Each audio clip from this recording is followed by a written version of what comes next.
Welcome to this episode of the Sports Detective Podcast Show. My name is James Williams, and today we are talking about Ole Miss football, and I am joined by Stephen Willis, who hosts the Locked On Ole Miss podcast. And Stephen, Ole Miss right now, preseason number 6 in the AP poll, and I just wanted to ask you this question to start off here, because this has to be one of the most exciting season for Ole Miss in the history of the entire school. I had the most wins in school history last year, and expectations just got to be an all-time high in Oxford right now, right?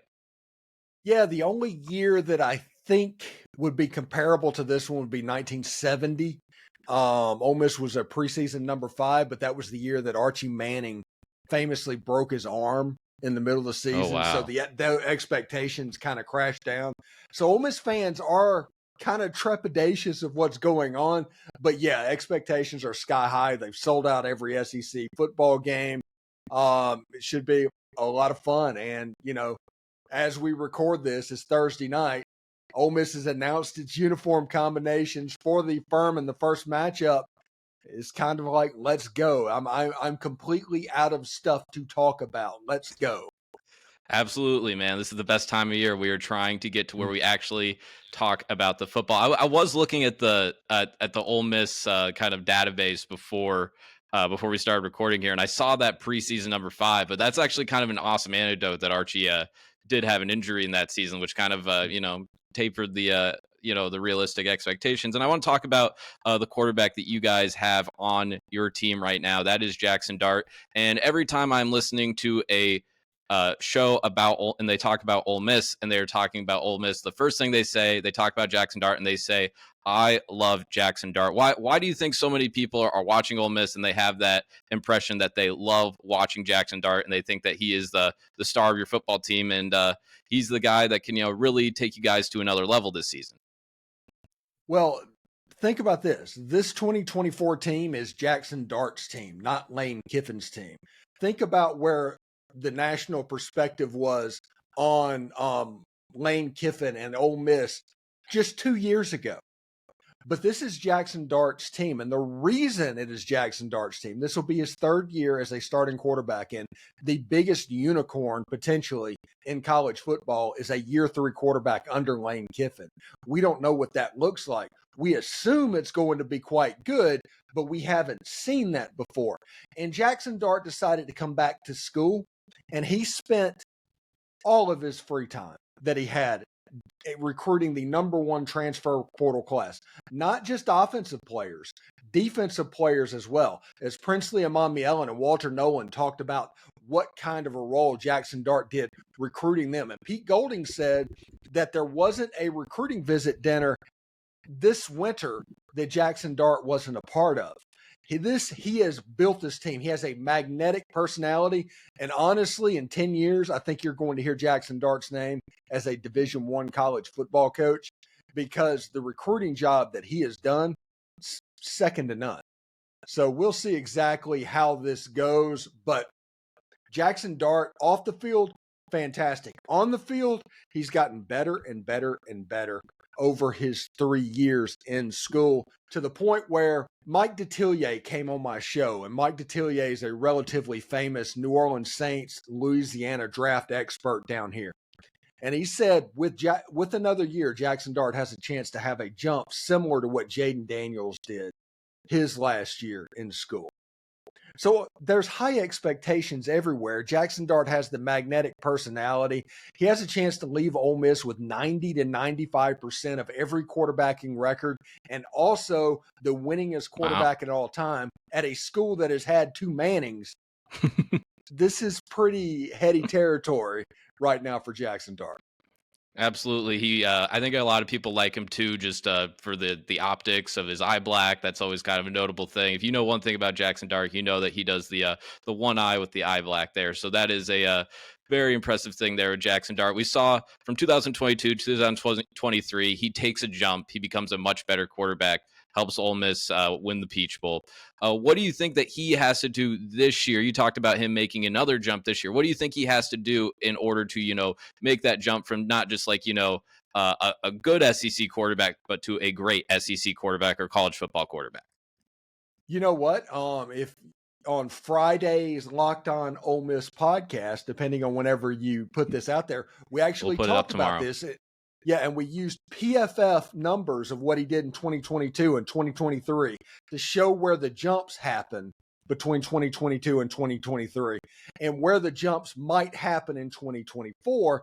And that is the deep middle of the field. That has been his weak point in both of his years at Ole Miss, but everywhere else he improved last year. So that is the area of the field that he seems like he's going to be able to exploit whenever you have Trey Harris, when you have Caden Prescorn, when you have Juice Wells.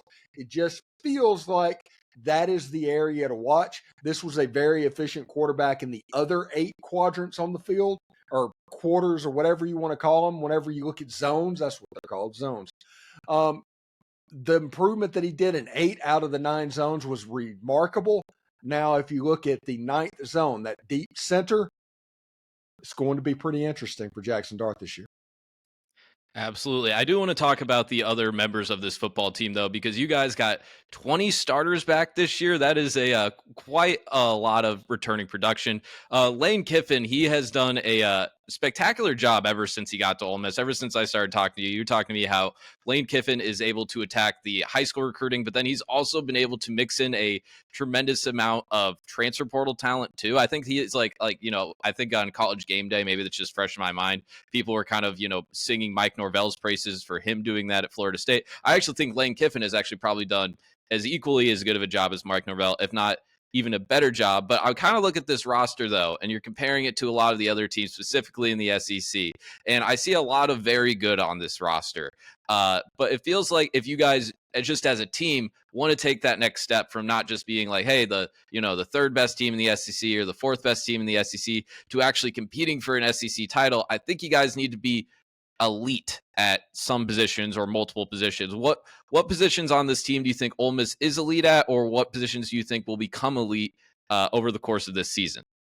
I think there's 2 position groups, and if we're not counting Jaxson Dart, because I've talked about Jaxson Dart, but if you look at 2 position groups where I think Ole Miss is elite, and that is the wide receiver room, to where you have potentially, according to PFF, they were the number 2 rated wide receiver room in the entire country. You have Trey Harris, who I think is the best wide receiver in the whole country. There's a lot of people that's going to like Luther Burden. There's a lot of people that's going to like some of the wide receivers at Ohio State, but I really like Trey Harris. And if you want to know what I'm talking about, go back and watch the film last year of Ole Miss's game versus Texas A&M. He can show you exactly what he can do. Just absolutely ridiculous catches. Then Ole Miss brought in Juice Wells, the wide receiver that was Luther Burden last year whenever he was at South Carolina before he got injured. He looks like he's going to be fairly healthy for the game and all of that. And then you add Jordan Watkins, who I think is the most underrated wide receiver in all of college football. He's just a guy that gets forgotten and never talked about, but all he does is produces. Then you have young guys like Aiden Williams and Caden Lee and those. And the best potential tight end in the whole Southeastern Conference in Caden Prescorn. And you bring in a Daquan Wright from Virginia Tech, who is another tight end. There's a lot of weapons, what I'm saying, in the wide receiver and tight end positions. Now, defensive line, Walter Nolan, former number 1 player in the all of college football. Princely Amon Mielen, potentially the best pass rusher in all of college football. Those get added to a defensive line. And J.J. Pegues, who was a good defensive lineman, but he was the number 1 defensive lineman, now becomes the number 3. And you have Jared Ivey, who was the Peach Bowl defensive MVP in a game that featured the number 1 defense in all of college football. He was the defensive MVP. He's now the 4th defensive line option on this thing. So this unit has a chance to be very disruptive and very deep. Their second team is going to be pretty phenomenal as well. And it's just going to be on Ole Miss's defensive line to get the pressure on the quarterback and force the mistakes for people like Trey Amos and Isaiah Hamilton and Key Lawrence and Trey Washington on the back end of that defense to clean it up. Absolutely. I was looking at that defensive line, looking at some of the pieces, and especially the wide receiver room, too. That's just something. If Jaxson Dart does take that next step, he's got the weapons out there to definitely look like one of the best quarterbacks in college football, and maybe even compete for a Heisman if things do go well and go the way that you think they're going to go this year for your team. And when we were talking about teams right now, we're talking about these super big mega conferences with 16 teams. The Big Ten has like 18 teams. ACC has 17 teams. A lot of it sometimes comes down to what is your schedule? And I look at Ole Miss's schedule this year, and it does break pretty well for you guys. You guys avoid Bama and Texas, and then you got Oklahoma and Georgia at home. Have you uttered the words SEC title game yet, talking about this team coming up this year? It's one of those situations where you can see it happening. It's not a situation where you're hoping it happen. There's actually literally a path, and a pretty wide one, especially with Texas losing 2 out of its top 3 running backs who is competing for that position. You play Georgia. Got to get a guy from SMU out of nowhere. Yeah. Yeah. You get a guy, you play Georgia in Oxford, so you're going to know exactly what they have. You miss Alabama, which thank goodness, because let's just be honest, Alabama has been in Lane Kiffin's head over the last few years. So we'll see how it looks. I think it would be hilarious if Ole Miss versus Missouri is the first SEC championship game of the expanded SEC. I think that would be hilarious. That would be hilarious if it was Ole Miss, Missouri. I didn't hear that one. Oh my God, that would be funny. Yeah, you mentioned it there about Lane Kiffin in Alabama being in his head, because that is something that I kind of noticed about Lane Kiffin. The last, I believe it was just the last 2 years, or maybe it was just last year. He kind of had some like odd comments, kind of about Alabama before like they played, and it was one of those things where you saw Lane do it, and you're like, no, Lane, don't poke the bear. What are you doing? Don't do it. Don't give them anything to like motivate themselves or put any more chips on their shoulder than they already have. Is there like kind of like a worry sometimes about Lane poking the bear, or kind of how he handles himself in press conference? Not like it's like a bad thing. Like sometimes it turns into a comical thing, kind of like a thing. It was either earlier this week or last week where he had the whole thing about Coca-Cola, and he's talking about the sugar. And then Brian Kelly comes back and he's like, I love Coca-Cola. And everyone's like, yeah, Brian Kelly, we can kind of tell. So kind of how does Lane Kiffin... This week there were like four Coke bottles up on the podium instead of one. There was a Coke Zero and a Dasani water. Yeah. That's called making a sponsor feel whole again after doing something stupid.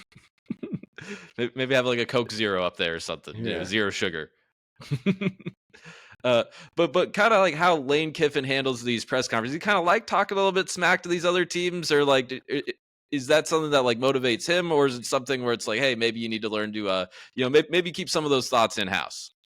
Well, he's gotten a lot better recently, if we're going to be honest. He did some stuff at Alabama just to do stuff at Alabama. I don't know. I think he wanted so bad to beat Nick Saban that it kind of got the best of him. But he doesn't really troll too much like you would expect him to. So I'm just desensitized to it at this point. But I don't know if it's something that I'm necessarily worried about. Yeah, I get that. It's one of those things where it's just kind of like from the outside looking in, and maybe we just make a bigger deal out of it than we need to. But I do want to talk about Lane Kiffin here while we're on the subject. I mentioned earlier about how I think he's done like a masterful job of turning like this Ole Miss team that, like we were talking about last year, 11 wins is the best season that you guys have ever had. And he's done this, building through high school ranks, through the transfer portal. What is can you kind of break down like what his like team building strategy is? Because that's something that I find very interesting, where he's able to kind of balance the, all of this stuff, where it seems like a lot of other teams, notably Colorado, that we're seeing down 20-14 as we're recording this now, they do a little bit too hard in the transfer portal and kind of ignore high school talent. Clemson is the team that's like, hey, we're only doing high school talent. We're not going to try anything with the transfer portal. So how does Lane Kiffin kind of build out his teams? It's pretty simple. Well, if you think about it, it's pretty simple. His idea is he wants the best players he can get, and he doesn't care how he gets them. Whatever it's going to take to get good players, he's going to do, and he doesn't think that any position group is where it needs to be. So if he can go into the transfer portal and get a good player, he's going to do that. If he's going to go into the high school ranks, he's going to do that. If he has to go to the JUCO rank or even up to Canada, like Tavius Robinson, who's with the Baltimore Ravens right now, from Canada, they grabbed him during COVID. Lane Kiffin is going to try and accumulate good players from wherever he can get them, and he doesn't care where. Right now, the better part of that is in the transfer portal. But it's not only that. There are some good high school players that they brought in, like famously Quinshon Judkins was a high school player that they brought in. But I don't know if that's going to change, or if this year, the real question is, if Ole Miss wins 11 games this year, goes to the playoff, hosts the playoff game, does that tell programs like Iowa State, like Oklahoma State, like Arizona, like Purdue that, hey, the portal is a more advantageous route to build a roster than to go through high school recruiting where the deck is stacked and you have 9 transfer portals to protect against that player league? Don't try and steal any more of my players, man. You guys already got Isheem Young for us after he was Big 12 Freshman of the Year. Don't be throwing that stuff out there. Come on. What are we doing? Just leave the Big 12 alone. We're fine. All right. So I do want to talk to you while I have you here. I want to talk about the SEC, and I want to talk about Texas and Oklahoma because they are the 2 new additions in this conference, and they are coming in. They didn't come in just to compete for the SEC. They didn't just come in to get 5th and 6th in the conference. They came in to win the conference. Texas right now is a team that has national title aspirations. Oklahoma looks like they are more playoff aspirations potentially. How do you think both those teams are going to fare in their first year in the SEC? Well, you're not going to have a run like Oklahoma had in the Big 12 of winning like 7 Big 12s in 10 years. That's not happening. Mm-hmm. That's for sure. You're going to have a situation to where there's a lot of programs in the Southeastern Conference that look at things the same way that Texas and Oklahoma do. In that way, Texas and Oklahoma is coming into a conference with other people that think like they do.